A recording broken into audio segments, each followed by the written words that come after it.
ഗണേശ് വീട്ടില് എന്നെ കുറിച്ചുള്ള അഭിപ്രായം ഒന്നും കൂടെ പറ. കേൾക്കാനുള്ള ആശാംശം ഉണ്ട്.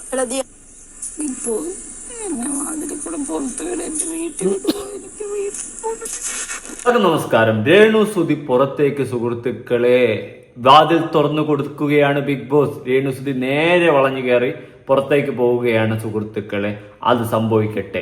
അതിന്റെ റീസൺ ഞാൻ പറഞ്ഞുതരാം. ചിലപ്പോൾ ഇപ്പൊ കുറെ പേർക്ക് രേണു സുധി അവളെ നീ വിടട്ടെ വിടൂല. ഇതെന്ത് തോന്നിയാസോടെ ഇരുന്ന് കാണിക്കുന്നത്? നിങ്ങൾ തന്നെ ഒന്ന് കണ്ടു നോക്ക്. ഞാൻ വീഡിയോ സഹിതം കാണിച്ചു തരാം. ലൈവിൽ വന്നിരുന്ന് എന്റെ ഇതപ്പ എന്റെ കിച്ചു, എന്റെ ബിഗ് ബോസ്, എനിക്ക് ഇവിടെ നിന്ന് പോകണം, എന്റെ കൊച്ചിന്റെ മുഖം വരെ ഞാൻ മറന്ന്, അയ്യോ എനിക്ക് ഇവിടെ നിന്ന് പുറത്തിറങ്ങണം. എന്ത് ഇറിറ്റേറ്റിംഗ് സാധനോടാ ഇത്. എത്രയോ പേര് ആഗ്രഹിക്കുന്ന ഒരു പ്ലാറ്റ്ഫോമാണ് ഈ ബിഗ് ബോസ് എന്ന് പറയുന്ന പ്ലാറ്റ്ഫോം. അതിൻ്റെ അകത്ത് കയറണമെന്നും അതിൻ്റെ അകത്ത് വന്നിട്ട് കുറച്ച് ഫെയിമും കാര്യങ്ങളൊക്കെ നേടണമെന്ന് ഒട്ടുമിക്ക ആൾക്കാരും, ഒരു 90% ആൾക്കാരും ആഗ്രഹിക്കുന്ന ഒരു പ്ലാറ്റ്ഫോമാണ്. അങ്ങനെ ആ ഒരു പ്ലാറ്റ്ഫോമിൽ നെഗറ്റീവിലൂടെ ആയാലും തനിക്ക് അതിൻ്റെ അകത്ത് കയറി പറ്റിയിട്ട് ചെയ്യുന്നത് എന്താണെന്ന് ചോദിച്ചു കഴിഞ്ഞാൽ, നമ്മൾ ഓഡിയൻസ് പുറത്തിരുന്ന് ബിഗ് ബോസ് കാണുന്നില്ലേ, അതുപോലെ ബിഗ് ബോസിന്റെ അകത്തിരുന്ന് ബിഗ് ബോസ് കാണുകയാണ് രേണു. ഇതാണ് അവിടെ സംഭവിക്കുന്നത്. അല്ലാണ്ട് അവിടെ ടാസ്കിലോ ഗെയിമിലോ ഒന്നിനുമില്ല. അന്ന് മണ്ണുവാരിയിട്ട ടാസ്കിൽ അവിടെ പോയി സൈഡിൽ നോക്കിക്കൊണ്ടിരിക്കുന്നുണ്ട്. അടുത്ത് ഇന്നലെ തൊപ്പി ടാസ്കിൽ തൊപ്പിയും പിടിച്ചൊരു ഇരിപ്പ്. പിന്നെ അവന്മാർ 2 മല്ലന്മാരുണ്ടായിരുന്നോണ്ട് അങ്ങനെയൊക്കെ ഇരുന്നു. എന്നിട്ട് അവസാനം ടാസ്ക് കഴിഞ്ഞപ്പോൾ ഉരുണ്ടടിച്ചു, അയ്യോ അമ്മേ, അയ്യമ്മോ, മറ്റോ മൈക്കി പിടിച്ച് ചോക്കടിച്ച് വേണ പോലെ ആ ഒരു സെറ്റപ്പിലായിരുന്നു. ഓക്കെ, അതും അങ്ങനെ കടന്നു പോകുന്നു. അല്ലാണ്ട് ഈ രേണുസുതി എന്ന് പറയുന്ന ഇവള് എന്താണ് അതിൻ്റെ അകത്ത് കൊടുക്കുന്നത്? ഇപ്പോഴും ഞാൻ ഈ കണ്ടന്റ് എടുക്കണ്ട വിട്ടതാണ്. പക്ഷേ അതിൻ്റെ അകത്തിരുന്ന് പറയുന്ന കാര്യങ്ങൾ കണ്ടപ്പോൾ എനിക്ക് ചൊറിഞ്ഞു വന്ന്, എനിക്ക് പോണം. അന്ന് നെവിൻ പോയിട്ട് വന്ന ആ ഒരു എപ്പിസോഡിൽ വീക്കെൻഡിൽ ലാലേട്ടൻ വന്നിട്ട് വളരെ വ്യക്തമായിട്ട് സംസാരിച്ചിട്ടുണ്ടായിരുന്നു. ഇനി ആർക്കെങ്കിലും ഇവിടെ പോണമെന്നൊക്കെ പറയണ കണ്ടല്ലോ, രേണു പോണമെന്നൊക്കെ പറയണ്ട, വേണ്ടിട്ടാ ചൊറിഞ്ഞു പറഞ്ഞു. ഇവക്കാണെങ്കിൽ സ്ക്രീൻ സ്പേസ് ഇല്ല, ഒരു തേങ്ങയില്ല ഇപ്പൊ ഇതിന്റെ അകത്ത്. അതുകൊണ്ട് എന്തെങ്കിലും ചെയ്യണമെന്ന് വെച്ച് കഴിഞ്ഞാൽ എല്ലാ ആഴ്ചയിലും അവസാനം ലാലേട്ടൻ പറഞ്ഞതിനെ കുറച്ച് മുന്നേ ഇരുന്ന് കരയാൻ തുടങ്ങും. അല്ലെങ്കിൽ ആഴ്ചയിൽ ഏതെങ്കിലും ഒരു ദിവസം ഷൂർ ഷോട്ട് കരച്ചിൽ ഉറപ്പാണ്. കരച്ചിലാണ് ഇവളുടെ കണ്ടന്റ്. അതും നാടക കരച്ചിൽ, നല്ല 1ാം തരം നാടകമാണ് കളിച്ചുകൊണ്ടിരിക്കുന്നത്. എന്തിനാണ് ഇങ്ങനെ അഭിനയിക്കുന്നത് എന്നാണ് ഞാൻ ചോദിക്കുന്നത്. ഇത്രയും വേസ്റ്റ് കണ്ടസ്റ്റന്റിനെ എടുത്ത് ബിഗ് ബോസ് എന്നെ നാണം കെട്ടിരിക്കുന്ന അവസ്ഥയായിരിക്കും. പുറത്തിരുന്ന് ബിഗ് ബോസ് എന്നെ കണ്ട് എന്ത് തേങ്ങയ്ക്ക് ഇതിനേക്ക് എടുത്തതെന്ന് ആലോചിക്കുന്നതായിരിക്കും. ഇന്റർവ്യൂ ചെയ്തില്ലേ, നേരിട്ട് അപ്പോയിന്റ്മെന്റ് ആയിരുന്ന എനിക്ക് അറിഞ്ഞൂടാ, അതുകൊണ്ട് ചോദിക്കുക. അയ്യോ, അത്രയ്ക്ക് ഗതികേടെന്ന് വെച്ച് കഴിഞ്ഞാൽ ഒരു കണ്ടന്റും കൊടുക്കാതെ വന്നിരുന്നും കൊണ്ട് കരഞ്ഞ് ഋതപ്പനെ കാണണം, കിച്ചിനെ കാണണം, ഇത് മാത്രമേ പറയാനുള്ളൂ. ഇതാണ് കണ്ടന്റ്. ആഴ്ചയിൽ 3 വട്ടം ഗുളി കഴിക്കുന്ന പോലെ ഇത് തുടച്ചു വിടും. എന്നിട്ട് ലാലേട്ട വന്ന് ചോദിക്കുമ്പോ വേണ്ടേട്ടാ ഞാൻ ഇവിടെ തന്നെ ഇരുന്നാളെ ഏട്ടാന്ന് ഞാൻ കാണിച്ചു തരാം. കണ്ടുകൊണ്ട് എനിക്ക് ചൊറിഞ്ഞു കയറിയൊന്ന്. ഇനി നിങ്ങളും കൂടി കണ്ട് നിങ്ങളും ഇരുന്ന് ചോറി. ഇത് പാനും ചൊറിഞ്ഞുകൊണ്ടിരിക്കുന്ന ഒരു കഥയുണ്ട്, കാണിച്ചു തരാം. ആദ്യം അത് കാണാം. ഇരിപ്പ്. കരച്ചിൽ തുടങ്ങി. എന്റെ പൊന്നട പിടിയട ആരെങ്കിലും. കരച്ച് കൈയും കൊടുത്ത് ഇരിപ്പുണ്ട്. ക്യൂടെക്സിനൊന്നും കുറവില്ല. തലയിൽ നടുക്കൊന്നും കാണാനില്ല കേട്ടോ. മറ്റേതൊക്കെ വലിച്ചിളക്കി കളഞ്ഞെന്ന് തോന്നുന്നു, മറ്റേ എക്സ്റ്റെൻഡ് ചെയ്ത സാധനമൊക്കെ. എന്നിട്ട് അവിടെ ഇരുന്ന് പാൻ വലിച്ചെടുത്ത് പാനും കൊന്നിരിക്കുന്നു. ബിഗ് ബോസിലെ ചരിത്രത്തിലെ ആദ്യത്തെ കണ്ടസ്റ്റന്റ് വന്നിരുന്ന് പേനും കൊന്നിരിക്കുകയാണ്. ചിരിച്ച് കരഞ്ഞ് പേനും കൊന്നിരിക്കുകയാണ്. കരയാതൻ കണ്ണീർ മുത്തേ കൺകുളിരെ കണ്ടോട്ടെ. കരഞ്ഞ് അയ്യോ മിഴിയറിയാതെ വന്നു നീ നിൻമിഴിയൂഞ്ഞാലാണ്. വലിച്ചെടുക്കണട്ടാ. അറ്റ്ലീസ്റ്റ് ബാത്റൂമിന്റെ അകത്ത് എറിഞ്ഞ് ചൊറിഞ്ഞ് വലിച്ചെടു. നാണമില്ല ഇങ്ങനെ എടുത്ത് വെച്ച് കൊല്ലാണ്. എന്തിനാണ് അതിൻ്റെ അകത്ത് പോയത്? ബിഗ് ബോസ് ലൈവായിട്ടിരുന്ന് കാണാൻ വേണ്ടി പോയത്? അറിയാൻ പാടില്ല. എന്തോന്നടേ ഇതൊക്കെ ഏത് ജില്ല എന്നടേ വരുന്നേ? ഏത് കോട്ടയം അല്ലേ? പാവം കോട്ടയംകാർക്കും കൂടി നാണക്കേട് ഉണ്ടാക്കാനായിട്ട് പോരാന്നല്ലാണ്ട് ഞാൻ എന്ത് പറയാന്? നിങ്ങൾ തന്നെ ഒന്ന് കണ്ടിട്ട് അഭിപ്രായം പറ.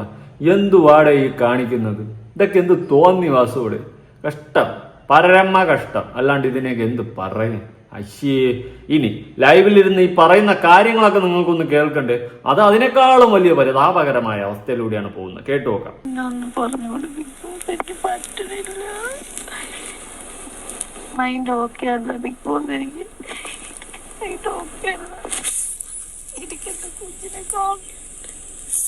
അങ്ങോട്ട് തുറക്കു കുമാരേട്ടാ, വാതില് തുറന്നുകൊട്, പോട്ടിറക്കി എനിക്കെന്റെ കുഞ്ഞിനെ കാണാൻ. ഒട്ടുക്കത്തെ സ്റ്റാറ്റർജി. ഈ സ്റ്റാറ്റർജി എടുത്ത് പിടിച്ചോണ്ടിരിക്കും. ആഴ്ചയിൽ ഒരു ദിവസം കരച്ചില്ല മസ്റ്റ്. എന്തിനാണോ ഇതൊക്കെ ഇതിനകത്ത് പോയത്? സത്യം, എത്ര പേര് ആഗ്രഹിച്ച ഒരു പ്ലാറ്റ്ഫോമാണ്.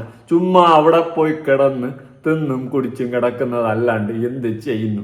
അയ്യോ, തിന്നുന്നതിന് കണക്ക് പറയുന്നതൊന്നുമല്ല, പക്ഷെ അല്ലാണ്ട് എന്ത് ചെയ്യുന്നു? അതാണ് ചോദ്യം. ആഴ്ചയിൽ ഒരു ദിവസം മസ്തി കരച്ചില്. അത് കഴിഞ്ഞ് വീക്കെൻഡിൽ ലാലേട്ടൻ വന്ന് മലയെ പുറത്തു പോകണമെന്നൊക്കെ പറയുന്ന കേട്ട് ശരിയാണോ? ഇല്ല ഇട്ടാ ചുമ്മാ അത് എന്നെപ്പോഴും ഞാൻ സങ്കടം കൊച്ചിനെ കാണണമെന്ന് തോന്നി. എനിക്ക് വയ്യടെ ഇതൊന്നും കാണാൻ.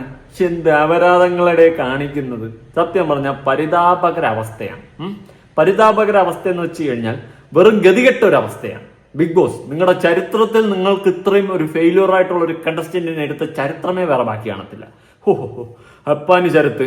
അത് വേറൊരുത്തെ അനല്ലോട്ട് നമുക്ക് വേറെ വീഡിയോ വരാം. ഇതിപ്പോ രേണുവിന് മാത്രം വേണ്ടിയിട്ടുള്ള വീഡിയോ ആണ്. പുറത്തു പോ, ഗോ എവേ. ലാലേട്ട ഇത് തക്കതായ ഇതെടുക്കണം.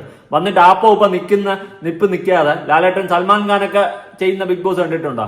അതുപോലെ ടക്കന വരുന്നു, രേണു പുറത്തു പോകണമെന്നല്ലേ പറഞ്ഞ, അതിലൊരു പുറത്തു വാ എന്ന് പറഞ്ഞിട്ട് പറഞ്ഞു കൂട്ടണം.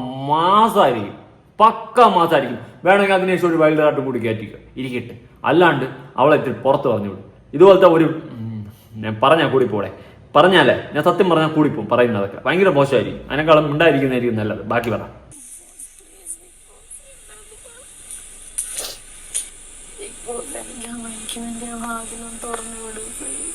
ഒന്ന് തുറന്നു കൊടു ബിഗ് ബോസേ, എനിക്ക് വേണ്ടി ആ വാതിലൊന്ന് തുറന്നു കൊടുക്കുന്നു. നമുക്ക് വേണ്ടി ഒന്ന് തുറന്നു കൊടു. നമുക്ക് എല്ലാവർക്കും വേണ്ടിയിട്ട് ഒന്ന് തുറന്നു കൊടു. ആ വാതിൽ തുറന്നു കൊടു. അതൊന്ന് ഇറങ്ങി പോട്ടത്തിന്. ഇതിനൊക്കെ എന്തിനാ എൻ്റെ അത് പിടിച്ച് വെച്ചിരിക്കുന്നതെന്ന് എനിക്ക് ഇതൊരു പിടികിട്ടുന്നില്ല ബിഗ് ബോസേ. വളരെ വളരെ പരിതാപകരമാണ്.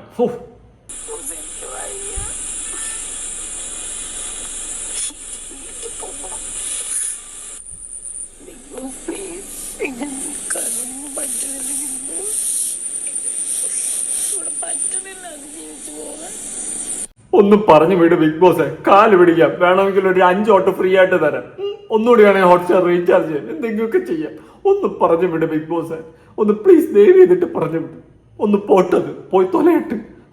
ഇനി കട്ടം ആണെങ്കിലും കുഴപ്പമില്ല, പുറത്ത് വന്നിട്ട് റീലെങ്കിലും ഇടുക പ്രജീഷുമായിട്ട്. കുഴപ്പമില്ല. ഇതിനേക്കാളും നല്ലത് അതാ. ബിഗ് ബോസ് നമ്മൾ ഒരു 3 ദിവസമെങ്കിലും ഇരുന്ന് കാണട്ടെ. നേരെ ചോ ഇത് കാണാൻ വയ്യടെ. ലൈവ് എടുത്തു കഴിഞ്ഞാൽ ഇത് തന്നെ ശരണം. ഇതിന്റെ കരച്ചിലും വീഴ്ചയിലും മോങ്ങലും തന്നെ. അയ്യോ വയ്യ. ഋതപ്പൻ കിച്ചു എനിക്ക് വയ്യ ഇതൊന്നും കാണാൻ. ഞാൻ ഇതൊക്കെ കാണേണ്ട ഒരു ഗതികെട്ട അവസ്ഥയിലൂടെയാണല്ലോ കടന്നു പോകുന്നതെന്നാണ് ആലോചിക്കുന്നത്.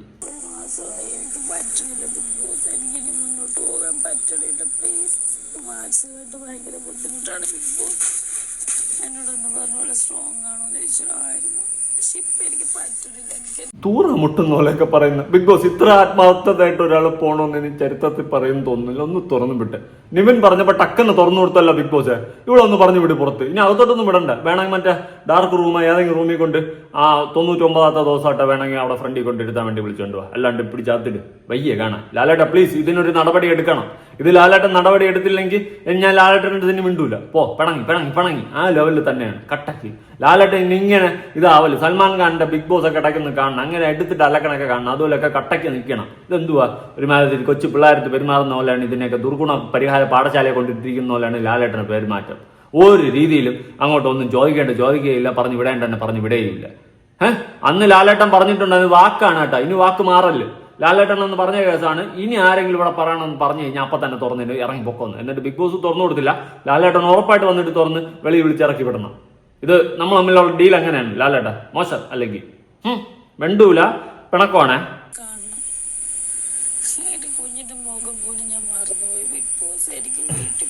സ്വന്തം കുഞ്ഞിന്റെ മുഖം പോലും മറന്നുപോയി ബിഗ് ബോസ്. എനിക്ക് വീട്ടിൽ പോണം. ലാ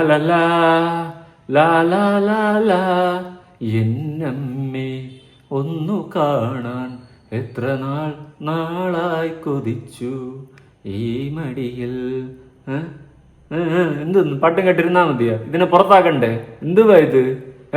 ഇത് പുറത്തു പോകണമെന്ന് പറയുന്നു. സ്വന്തം കുഞ്ഞിന്റെ മുഖം പോലും മറന്നുപോയെന്ന്. ലോകത്തിലെ ആദ്യത്തെ തള്ള സ്വന്തം കുഞ്ഞിന്റെ മുഖം വരെ മറന്നുപോയ. അലങ്കാര ഭംഗി ചേർന്ന വാക്ക് ഉപയോഗിച്ചതാണെങ്കിൽ വേച്ചായിരിക്കുന്നു. സ്വന്തം കുഞ്ഞിന്റെ മുഖം പോലും മറന്നുപോയെന്ന്. അപ്പൊ ഇനി വീട്ടിൽ പോകുമ്പം അവിടത്തെ കൊച്ചുങ്ങളെ നിരത്തി കഴിഞ്ഞ് ഏതാണ് സ്വന്തം കൊച്ചെന്ന് മറന്നുപോയല്ലോടെ. എന്തുപാടേ ഇതൊക്കെ? എനിക്കറിയാൻ പാടില്ല. ദൈവമേ, ഇങ്ങനെയൊക്കെ ആയപ്പം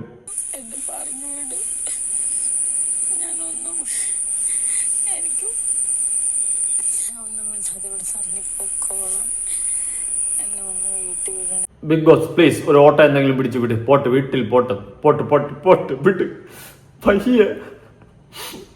ഞാൻ മികച്ച മാനസികമായിട്ട് തളരും ബിഗ് ബോസ്. നമ്മളൊക്കെ ഇവിടെ നിന്ന് റിവ്യൂ ഒന്ന് നിർത്തും. സത്യം വയ്യ, മാനസികമായിട്ട് ഞാൻ തളരണം. എന്നെ കൊണ്ട് വയ്യ. ഇതെല്ലാം കാണാനും കേൾക്കാനാണല്ലോ എന്റെ ജീവിതം ബാക്കി. സീരിയസായിട്ടുണ്ട്, മാനസികമായിട്ട് ഭയങ്കര ബുദ്ധിമുട്ടാണ്. തികച്ചും ഒറ്റപ്പെട്ടു പോയി. എന്റെ പിള്ളേരെ കാണണം ബിഗ് ബോസ്. ഏതെങ്കിലും 10 പിള്ളേരെ പിടിച്ച് കാണിച്ചോട് ബിഗ് ബോസ്. വേറെ ഒന്നും കൊണ്ടല്ല, എന്തായാലും കൊച്ചിന്റെ മുഖം പോലും മറന്നുപോയെന്ന് പറഞ്ഞല്ലോ. അതുകൊണ്ട് ഏതെങ്കിലും പിള്ളേരെ കാണിച്ചു കൊടുത്തു കഴിഞ്ഞാൽ അതായിരിക്കും പിള്ളേരെന്ന് പറഞ്ഞുകൊണ്ട് പോവായിരിക്കും. അതുകൊണ്ട് ഏതെങ്കിലും പിള്ളേരെ പിടിച്ച് കാണിച്ചോട് ബിഗ് ബോസ്. വയ്യ വയ്യ വയ്യ വയ്യ, എനിക്കൊന്നും കാണാൻ വയ്യ. അയ്യോ, എന്റെ ജീവിതം ഇനിയും ബാക്കിയാവുന്നല്ലോ ബിഗ് ബോസ്.